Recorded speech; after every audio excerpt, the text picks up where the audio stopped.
Welcome. It is indisputable. Good to be with you. We have a lot on the agenda, a lot to cover today. Breaking down news of the day. I got the big homie, Trae Crowder, comedian. I call him comedian at large. I just like saying it like that. Also, in the debate segment, okay, we got Professor Dr. Alexander Salter. He's coming back. He's a PhD in economics. He's going to debate me about the inflation and also school mask mandates. He teaches at Texas Tech University. Top story of the day, Florida. Florida is pushing a law to make it illegal to make white people uncomfortable. Yeah, as a matter of fact, it's being pushed by the Florida governor, Ron DeSantis. This is really the most predictable bill of 2022. So let me give you some background to what they're trying to do.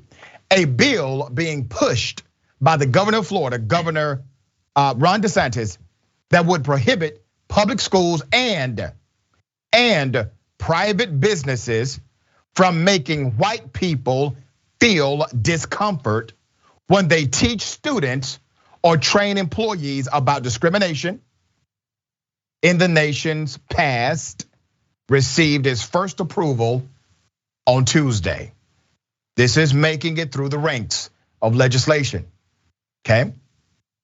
The Senate Education Committee approved the bill that aims at critical race theory, though it does not mention it explicitly, as I've mentioned many times before.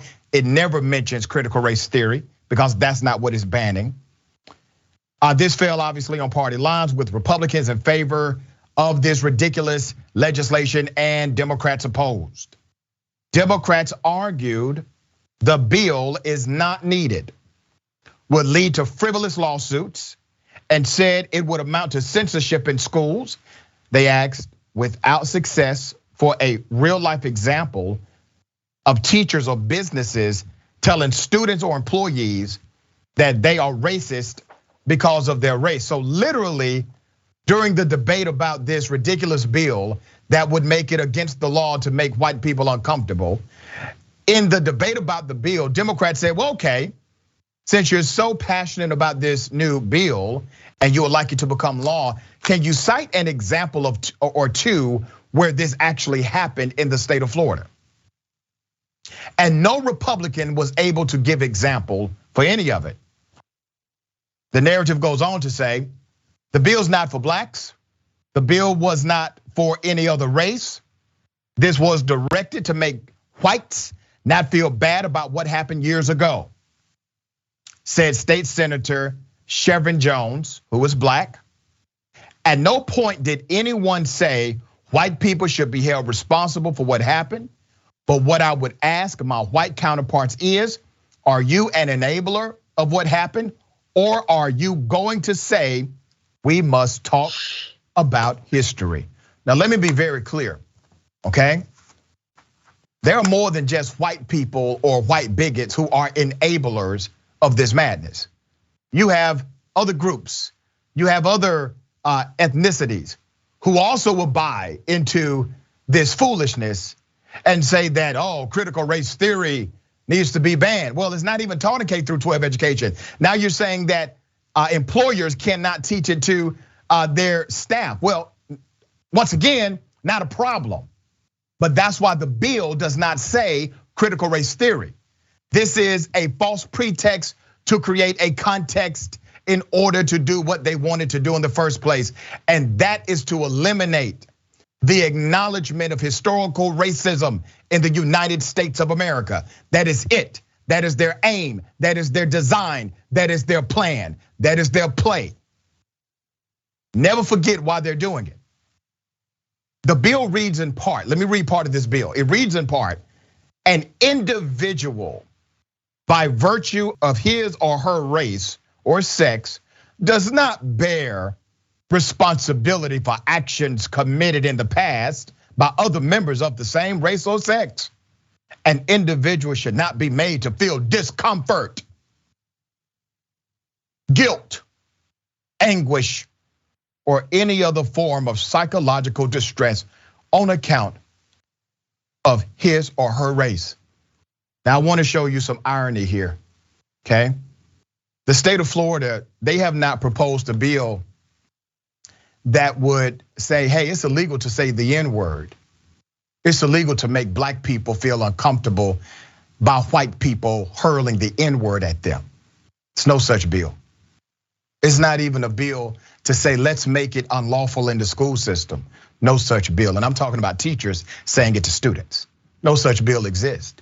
You see, the discomfort that black people feel, well, there's a narrative that says we deserve to feel that discomfort. But literally, you have legislation being passed in the state of Florida that would make it illegal to make white people uncomfortable. That's the genesis of the bill. As noted by WFLA's Evan Donovan, Florida State Senator Joe Gruters has introduced legislation that would bar governmental entities from entering into agreements with professional sports teams. This is different, but along the same line. So there's this other bill that says if you don't play the United States national anthem at the start of each game, we will penalize you financially. We will no longer do business with you as a government. And let's show the picture of the guy who's sponsoring that bill. Here's the good senator out of Florida. That's Senator Joe. According to the report, teams that do not comply could face financial penalties or be cut from future business as punishment for their defiance. Now, these are the same people screaming that they are all about freedom, that they are all about choice, but they're not. They are about nationalism. All of these sentiments, all of these bills, all of this legislation points to one thing: nationalism in the United States of America. And we have to continue to cover it and not allow it to become normative. The day it becomes average news, the day we are not outraged by it is the day it's normal. We will not allow it to be normal here. Trae, what are your thoughts on this, brother? You see it for what it is. Yeah, I mean, okay, first of all, on that first bill they've got, so I've got white children, shockingly, I got two of them. They're in school in Southern California, but they're from Tennessee. They were born in Tennessee. All of their family is still in Tennessee. They have been made aware that Tennessee was on the wrong side of history back then. People, slavery was in the South. People in Tennessee held, so they've learned all this stuff in school because these schools aren't ridiculous out here, right?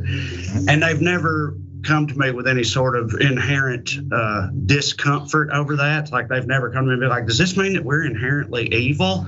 Like children don't interpret the truth that way in my experience. So I don't think that you really have to worry about their precious little sensibilities unless they're going home and their parents are then laying all of that on them because of how they feel about what's being taught at school. So it's all really about the adults and their own insecurities. I grew up in Tennessee. I never felt, I didn't lie awake at night thinking, does this mean that I'm in the Klan and I never knew it? Because right. Tennessee was bad. Like I never felt that way either. So if you do, it just says something about you and how you feel about all those things, in my opinion. So it's all just like stuff they're making up, and pulling out of nowhere. Speaking of which, the whole national anthem thing, like it's not real. They don't need that.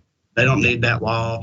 I feel like that's what state level Congress people do all the time because they need something. I feel like they don't really have all that much going on. I'm sure there's important issues they could be addressing, but they'd rather just make up some crazy bill to get their name in the headlines because you got to find some way to make a splash at that level or something. So like in Tennessee, they try to make the Holy Bible the official state book, like anybody, like we need a state book or like they've ever cared about books before, so they just look for things they can put their name on and they got to make these, controversies up out of thin air in order to have something. So yeah, and listen, you hit the nail on the head. These are ridiculous bills, but dangerous because there was a time these bills would exist on the extreme side of the conservative party. Now they are part of the mainstream matrix of the conservative movement, and it makes all of these bills quite dangerous.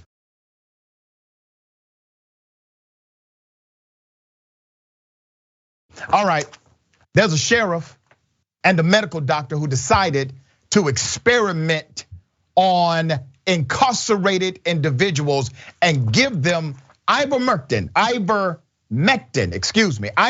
without their permission and lied to them about what they were getting. Let's put up a picture of the sheriff.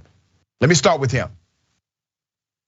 The sheriff was aware of the experimental operation being led by a medical doctor that worked for him. This is extreme and egregious. We covered it when it first happened. Now, here's the update.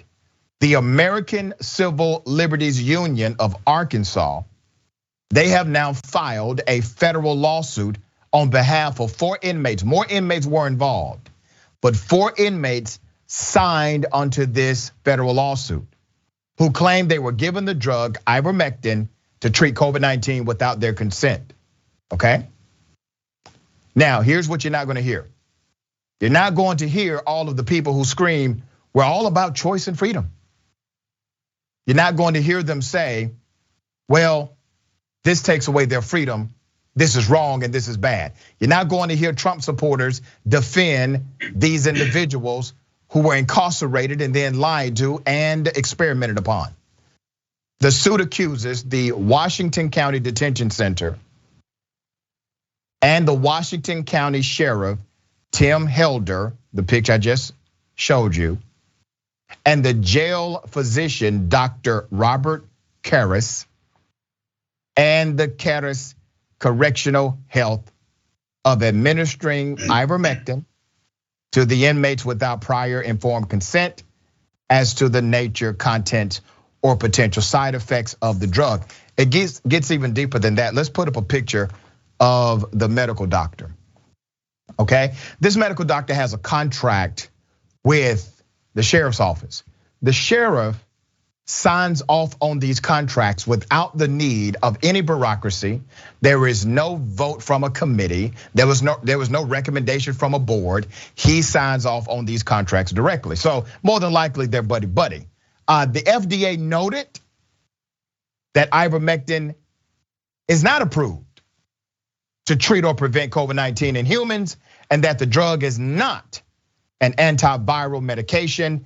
Taking large doses of this drug is dangerous and can cause serious harm, according to the announced statement. Here's what the Surgeon General said a little while ago. Poison Control Center calls are climbing because what they're seeing are residents taking something called ivermectin, which is an anti-parasite drugs for horses and cows to treat coronavirus. This has even led to 1 hospitalization.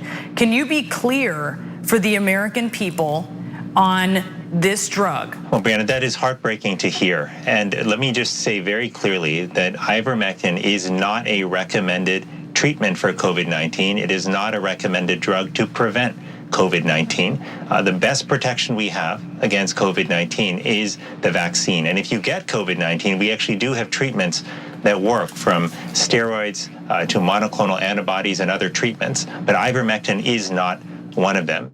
So where's this madness coming from? You already know this madness comes from those that support Trump, those that are on the other side of the political narrative, those who would like to just be alternative, I guess, not follow the science, all right? The plaintiffs are Edric Floril Wooten, Jeremiah Little, Julio Gonzalez, and Damon Blackburn. They allege they were deceived over a period of days and possibly weeks after receiving high amounts of ivermectin. Now, this is a lawsuit so far. This should actually be a criminal charge, okay? So right now it is a federal lawsuit, but it should be a federal charge. Here's why. The lawsuit, which was filed on the 13th in the US District Court of Western Arkansas, states that the plaintiffs say they were given ivermectin as early as November 2020, but did not become aware of the treatment until July 2021. Instead, they were told their treatment consisted of vitamins, antibiotics, and other steroids. They lied to them. This is illegal. It's against the law. This should be more than a federal lawsuit. This should be a federal criminal charge, and it's not. You know why it's not? Because they were incarcerated. That's why it's not. Because if your medical doctor would have done this to you, your medical doctor would be arrested. If my medical doctor did it to me, my medical doctor would be arrested. This was a conspiracy, a criminal conspiracy. And because these individuals were incarcerated, they are not being given the respect they deserve. They will get that respect here. August 2021, at a county budget hearing, the sheriff, Tim Helder, confirmed that the correctional health company had been prescribing ivermectin as a treatment at the detention center. He admitted to doing it. The ACLU said in a news release, last year the sheriff's office defended the practice to the local paper, saying that the treatment is voluntary. All of those who were incarcerated denied that. They were tricked, according to all of them. Trae, thoughts? I mean, this is just like over the top evil, in my opinion. But I can't help but wonder, like, if it goes even higher, like you could see some like shady closed door meetings with like high level ultra conservative super PACs or something, where they hatched a scheme to try to prove the effectiveness of ivermectin through underhanded measures, and then somebody's like, well, I know we can just give it to prisoners. I got a bunch of buddies in the prison industry, we'll give it to them. Nobody cares about them. And then we'll see what happens. And if it doesn't work, then who cares? They're still, they're prisoners. Cause I have found I get annoyed by the attitude towards inmates and prisoners in this country on both sides. Frankly, not everybody, a lot of certainly on the right, but I know from having like a liberal fan base that sometimes I've posted stories about prisoner abuse or things like that. And I'll get people that are like fans of mine or self-professed liberals in the comments just not really caring too much, because America's got this really like punitive attitude. It's not about rehabilitation for anybody. It's just about punishment. The whole, if you can't do the time, don't do the crime thing. And people just get thrown in the trash in this country when they break the law. And it's one of those things that doesn't get talked about enough, in my opinion. And maybe it's because, I'm from a white trash family with a lot of felonious behavior in it, including from my mama. Maybe that's why I'm more sensitive to it. But like, yeah, I think it's one of those things that gets swept under the rug a lot, is how terribly we mistreat people who end up on the wrong side of the law, no matter, what their crime was, no matter how minuscule or what. It doesn't matter. If you end up in that position, there's not going to be a lot of people who are on your side, generally speaking. We have to start speaking from a position of principle. Here's my principle. I don't give a damn what they did. I don't care what crime they committed. I don't care what they are accused of. I don't care what they've been convicted of. I don't care. What I care about is the fact that they are human beings, and we have a system called due process, and no one should be poisoned in the United States of America in particular, but no one should be poisoned by those who are entrusted by way of our tax dollars to take care of them. No one should have to go through that. So we'll see. We're going to continue to follow the story. There's a guy named Gary Chambers. Gary Chambers is a fascinating individual. He is running for political office, and he has a commercial that is going viral. He's smoking the ganja. Here it is. Every 37 seconds, someone is arrested for possession of marijuana. Since 2010, state and local police have arrested an estimated 7.3 million Americans for violating marijuana laws, over half of all drug arrests. Black people are 4 times more likely to be arrested for marijuana laws than white people. States waste $3.7 billion enforcing marijuana laws every year. Most of the people police are arresting aren't dealers, but rather people with small amounts of pot, just like me. I'm Gary Chambers, and I'm running for the US Senate, and I approve this message. I like Gary, I like that ad. I think it's very effective. It's factually accurate, and it needs to be said. Glad he's running for political office. If he seems familiar to you, there's a reason why, all right? There was a viral video skyrocketed after he was in Baton Rouge and called out a member of the school board named Connie. Here it is. So I had intended to get up here and talk about how racist Robert E. Lee was, but I'm gonna talk about you, Connie. sitting over there shopping while we talking about Robert E. Lee. This is a picture of you shopping while we talking about racism and history in this country. Only white members of this board got up while we were up here talking too, because you don't give a damn, and it's clear. But I'm gonna tell you what the slaves, my ancestors, said about Robert E. Lee, since you don't know history, sister. Let me tell you that they said when he got the plantation, after he got off the field where 27,000 people died at Gettysburg, Connie, Robert E. Lee was a brutal slave master. Not only did when he whooped the slaves, he said, lay it on them hard. After he said, lay it on them hard, he said, put brine on them so it'll burn them. That's what Robert E. Lee did. And you set your arrogant self in here and sit on there shopping while the pain and the hurt of the people of this community is on display, because you don't give a damn and you should resign. You should have resigned 2 years ago when you choked a white man in his house. You should have resigned 2 weeks ago when you got on TV and said foolishness. And you should walk out of here and resign and never come back, because you are the example of racism in this community. You are horrible. Many people, including myself, reached out to Gary during that time and said, brother, we need you to run for political office. And he is doing so now. There's more to the video though, here it is. Now, when do we as Baton Rouge stop being in 1856? If you want to name the building after somebody, how about PBS Pinchback, the first black governor of the state of Louisiana, when he was governor during Reconstruction? You want another name? Oscar Dunn, who was the lieutenant governor of the state of Louisiana in the 1860s, that gave the right for Darius Landis and Don Collins and Evelyn Ware Jackson and Tremel Howard to get here. You want to name it after somebody from Reconstruction? Name it after the people who fought for abolition of slavery. If you want to name it after somebody, honor the right people, the people who are on the right side of history. But it's your ancestor that the school is named after. So you're holding on to your heritage. But we built this joint for free. And we done begging you to do what's right. We need more people like that in politics and less people like the corporate Democrats and corporate Republicans. We need more people that are citizen servants.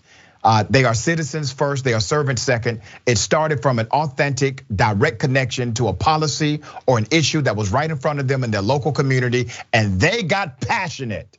They wanted to do something, so they went to their local leaders and they realized their local leaders won't do a damn thing because those local leaders are either there for their own agenda or for the agenda of somebody who's rich.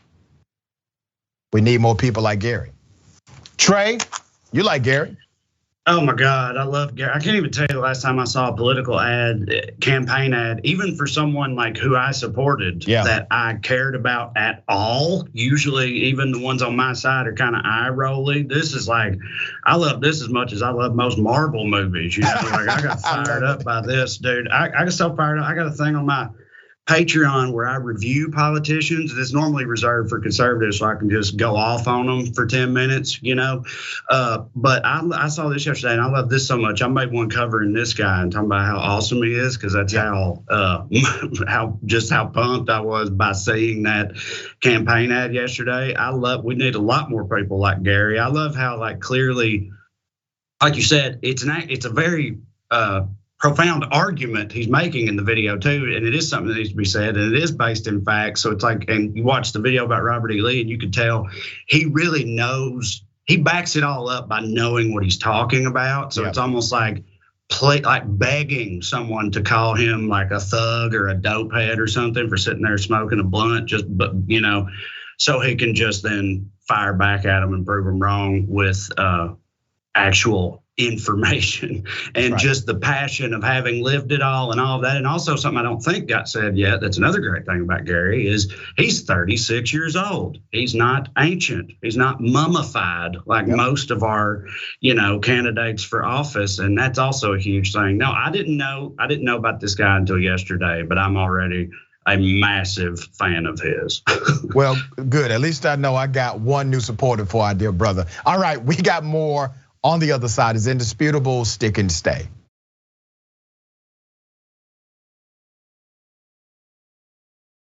All right, welcome back. We still have a lot of show. Let me remind everyone of starting January 24th, J.R. Jackson, the big homie, the watch list, Make sure you tune in 12 p.m. Eastern time, 9 a.m. Pacific time. This is a new 10-week test series on TYT. Find out what stories you should be paying attention to in news, politics, culture, current events, sports, and more.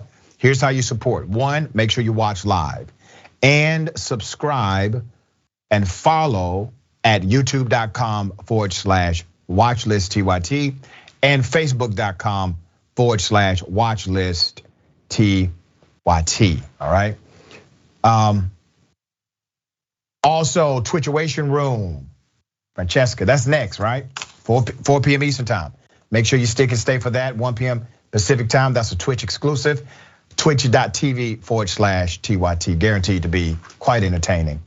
Let me read some of these comments. Mickey C, the silver-haired dragon, a candidate who actually speaks the truth, no matter how harsh, no whispering. Just shout it out and hopefully some people will hear. There you go. All right.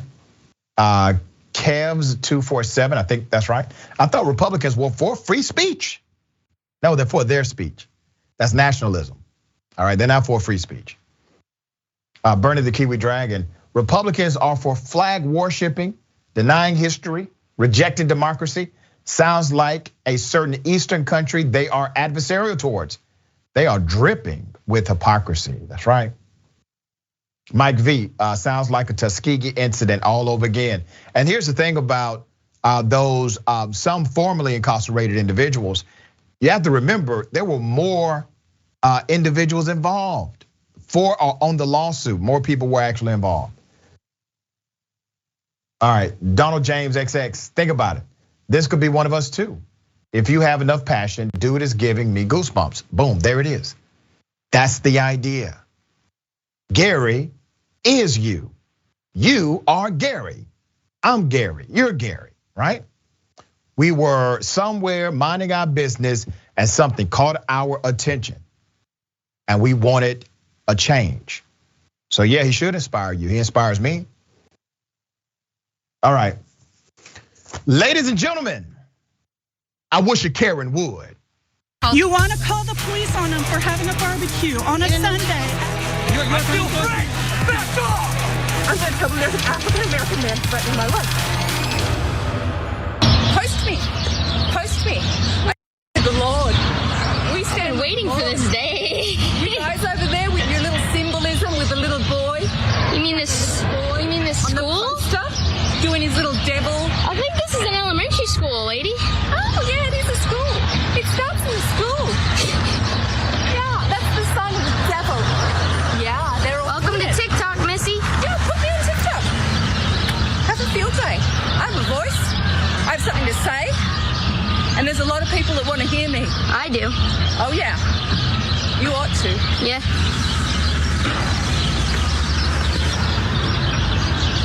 Shit, that was awesome. Sorry. Damn, that was awesome. Any guesses? Anything to do with my outfit? That was awesome. You know, I'm glad the encounter with her first Karen likely was not violent, okay? It is something to be observed when you are in the presence of Karenicity, especially if it is your first Karen, all right? This Karen believes that the young person you just saw was somehow making devil symbols and engaged in some kind of devil something. And that's about all I can get out of it. Trae, can you get some more out of this? Well, no, I couldn't parse much of that, but I've noticed, I don't know if you recall, the past couple times I've been on here, we get to the Karens, and a lot of them have had accents. Like, remember the last time it was like this sort of bridge troll, Lord of the Rings type lady who spit a tooth out in the middle of her diatribe or whatever. And it just it almost kind of makes me feel a little bit better in a way, knowing that America doesn't have a complete monopoly on lunatic Karens. Not at all. You know what I mean? Like seeing one being like, oh yeah, you one of those vampires drinking the blood of children? Is it what's going on there? You know, just like hearing it with that accent, as opposed to the typical American accent. Just like, well, okay, so I guess they're everywhere. What was she talking about though? No, who's to say? Certainly not me. Well, I got something for you. Double dose. Oh, yeah. Let's do it. You want to call the police on them for having a barbecue on a Sunday. I feel free. Back off. I'm going to tell them there's an African-American man threatening my life. Our phone back, please. You do not have the right to have my phone with you. That's our property. I'm asking for it back. Now you're violating our rights. That's our property that you're having a hold of. Oui. Chinois. Give me the phone back. You know you don't have the right to do that. This is actually technically theft. Under $5,000.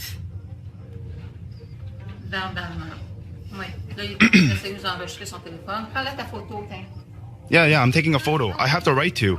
Yeah, I have the right to. I have the right to record everything that's happening right now. And you do not have the right to have our property with you. The police, yeah, you have a serious problem, huh? No, I don't have a serious problem. And ask you for take a seat. For what though, I said? I don't say I'm not going to waste my time. Yes or no? Give me my phone back right now.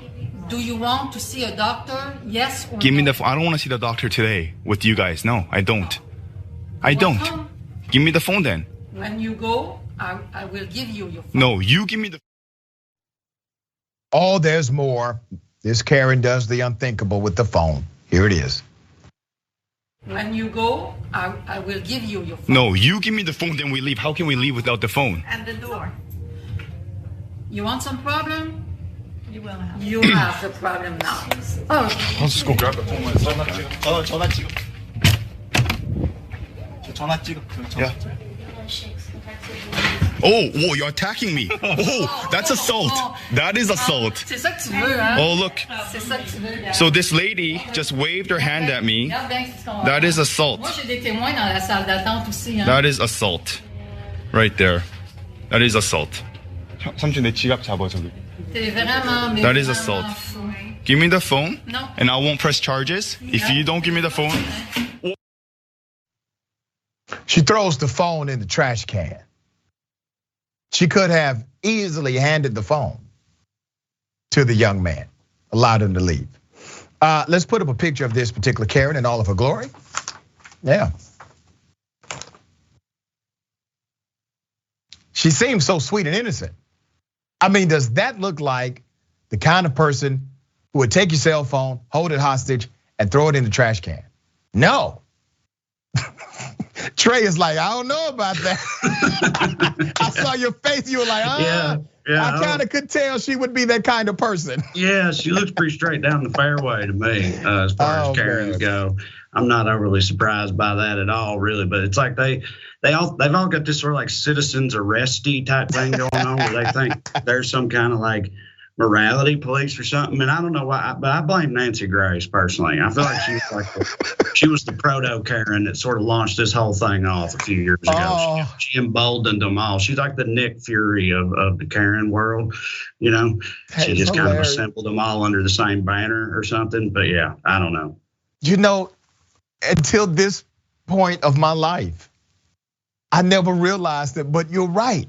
Yeah. Nancy Grace was an ultimate Karen. Yeah.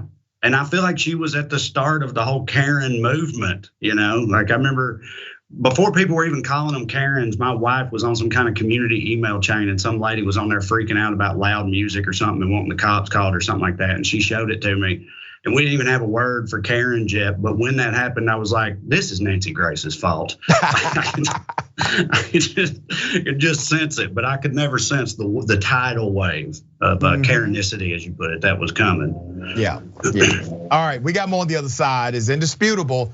Stick and stay.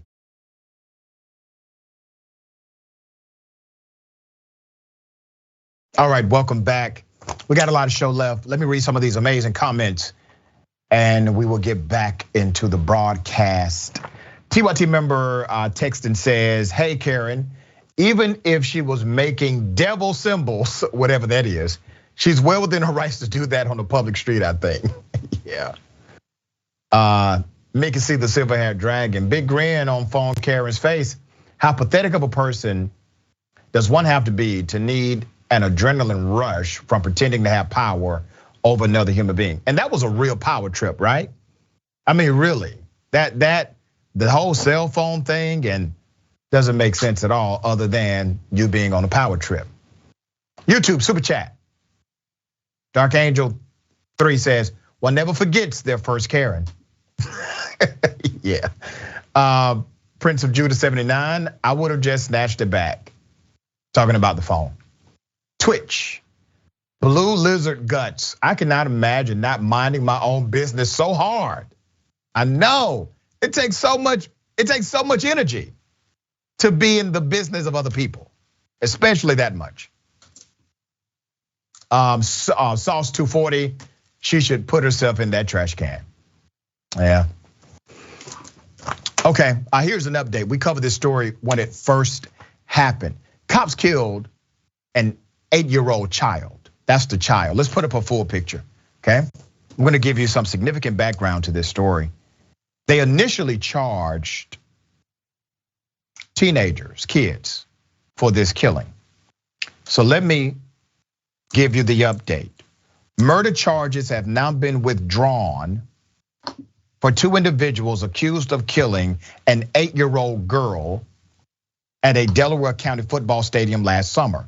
And instead, and this is what I said on day one, the cops have been charged with the murder. They are responsible for her death. The day I covered this, I said the police are the ones who should be arrested for her murder. Well, that has happened. Let's put up the pictures of the young people who are initially charged with this. Okay. Haseen Strand and AJ Ford were initially charged with the murder and the shooting death of Fragility. That's the young lady near the entrance of the Academy Park High School football stadium on August 27th, 2021 in Sharon Hill. Okay, there was a shootout. 3 officers, let's put them up, were monitoring the game.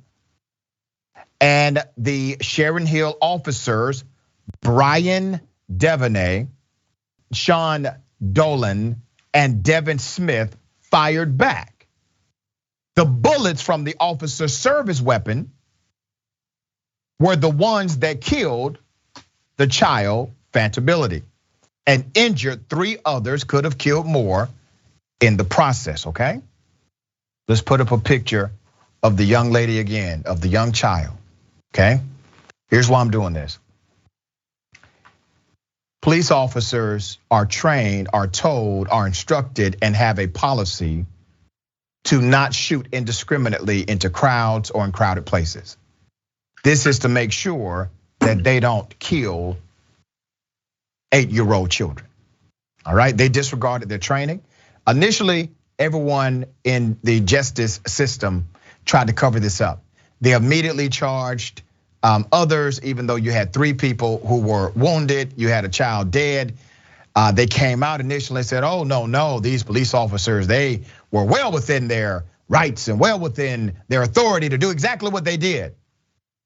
But people kept speaking up. You see, this is the power of you. This is the power of the people. Individuals in that community, media and other voices say, hell to the no. This is not right. These cops should be penalized, all right? The initial shots on Coach Street began with a verbal altercation at a football game between Angelo AJ Ford, 16 years of age, and Sharon Hill and Haseen Strand, that's 18 of Collingdale. Ford remains charged with serious crimes for his attempt in killing Strand. All right, so they're charged with the right crimes. Let me make this very clear. They went altercation. There was criminality with that altercation based on the accusation. They have been properly charged with what they did. What the DA tried to do is charge them also with the murder of the 9-year-old child. That's not gonna fly because the bullets inside of her came from the cops, not from them, all right? Strand on January 18th pleaded guilty to aggravated assault for his wounding of a child bystander during the gunfight and illegal possession of a firearm. By the terms of his plea, he will serve a term of incarceration of 32 to 64 months in a state correctional institute and will remain under court supervision. Each officer has been charged with 12 criminal counts of manslaughter and reckless endangerment. That's exactly what they should have been charged with on day one for their actions that night. While the DA maintains that Mr. Strand is responsible for instigating the incident that left the girl dead, his office has been directed to withdraw the murder charges filed against Ford and Strand. All right? This is not a pretty picture. There are no good guys versus bad guys, but there is an innocent life who's dead because individuals acted criminally. And you have an innocent child dead. Now the system wanted to make sure immunity was granted to the cops who acted in reckless endangerment. They wanted to give them immunity. No due process, you simply get a pass, you killed somebody and you injured 3 others with your gunfire by violating policy protocol, and you had a reckless disregard for life, but no problem, we're not going to charge you. Well, that doesn't fly. And now these cops are being properly charged as they should have been when it first happened. Trae, what are your thoughts here? I mean, first of all, this is, horrible. I don't do well with stories like this generally because I got kids around this age, so it's just very sad. I guess the one thing that I thought about, and you alluded to this, I agree with you completely, is like, I do feel like not very many years ago at all, it would have been unthinkable that these cops would end up facing any sort of accountability. And now that seems to be happening. Like, I feel like just a few years back, if somebody told you, it's like, yes, there was some black teenagers got into an altercation, shots were fired. 3 nearby cops went full stormtrooper and just started spraying into the crowd, and they killed an 8-year-old girl. I think a few years ago, anyone who was paying attention would have been like, well, I know what's gonna happen there. Those teens are gonna go down for all that. And the cops will probably get commendations. That's right. They certainly won't get suspended or face any kind of repercussions at all. And the fact that that is not happening in this case, it seems like there's still, a possibility for justice, is, like you said, a testament to people not putting up with it anymore. Everything that's happened over the past few years, and the protests and the outrage, the justified outrage. Yep. So like you could see it actually having an impact, which at least that is good. But yeah, right. I mean, it's just a terrible, terrible situation. It's an ugly situation. A lot of times in stories, we like clearly defined good guys and clearly defined bad guys. Well, sometimes you don't get those stories in life. Okay, I think the right charges have now been applied. I think there was an intentional cover up to make sure these cops had complete immunity, and the community spoke up along with others in the media and those who are advocates on the ground. They said, no way, these cops deserve a penalty as well, and that's exactly what has happened here.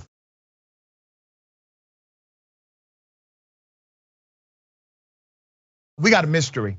We're gonna bring attention to it. Let's put up his picture of this young man, Jelani Lovett. Let me explain to you the story of Jelani Lovett. He was found dead in his cell. He was in solitary confinement, and they're saying, well, he died of drugs.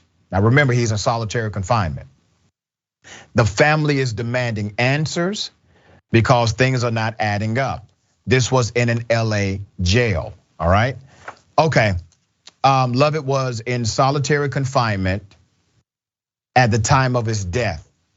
The day after his death, the detective from the Sheriff's Homicide Bureau informed Terry Lovett about her son's death. He said he was found dead in his cell at 10 p.m. on September 23rd. He told her that there was drug paraphernalia found in her son's cell and that the department was still investigating his death. Almost a month after the death, the family received photographs of Lovett from the coroner's office. The pictures, the mother states, were taken shortly after he died and showed bruises and possible injuries on his body. Remember, he was in solitary confinement, okay? Terry Lovett, that's the mother, believes that her son was killed by a subset within the sheriff's department that runs the jail called the 3,000 Boys Gang. We have covered some of these gangs right here on Indisputable. so named after the block of the jail that they work in. She alleges on a family organized GoFundMe page created to help the family during their bereavement that 3,000 boys are known to have ritual beatings of inmates as part of initiation ceremonies. We were actually able to confirm some of this in a previous show. She claims that there are at least 19 young black and brown who have been beaten to death by this same crew. Lovett's sister, Vanessa Carter, let me go to Vanessa, was one of the last people to speak to him before he died.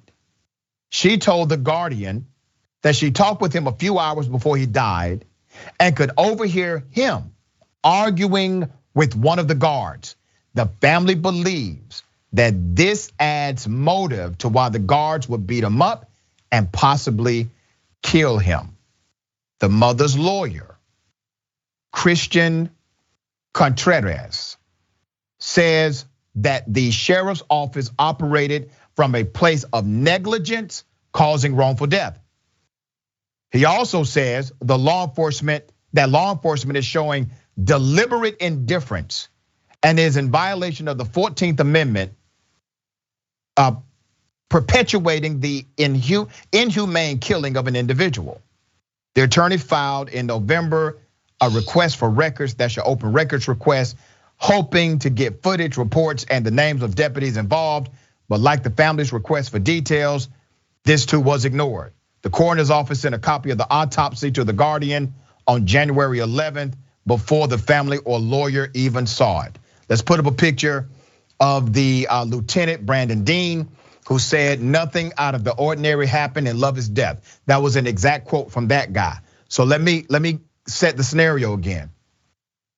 You have law enforcement executives coming out publicly saying nothing was out of the ordinary in this death. Nothing. He was in solitary confinement. You are alluding to a drug overdose. You are saying drug paraphernalia was found in his solitary confinement cell. First of all, that alone is not normal. That alone is not normal. He's in a controlled environment, and in a controlled environment, inside of a controlled environment. He's in solitary confinement. This is a real mystery. What happened to this young man? Because they're not providing any conclusive evidence that something normal took place here. Trae? So I don't even know what to say, but this is just like, this is crazy. And more people should be talking about this. If you got literal gangs holding like beat-ins, initiation ceremonies on inmates in prisons in this country, that's like truly horrific and needs to be talked about more. I first started reading this story, the initial details, and at first I was like, how did he possibly OD? I thought was the question. And I was like, well, I mean, I know that people can still get drugs in prison, but then it keeps unfolding and it's like, okay, no, this is some truly insane stuff going on here. So I mean, I hope that it continues to unravel, because I mean, yeah, it's very alarming, and that type of thing can't be going on, obviously. Let me say this for the record. If you're in solitary confinement inside of a jail, you have virtually zero interaction with other incarcerated people. So if he actually did have drugs, he got the drugs from a CO.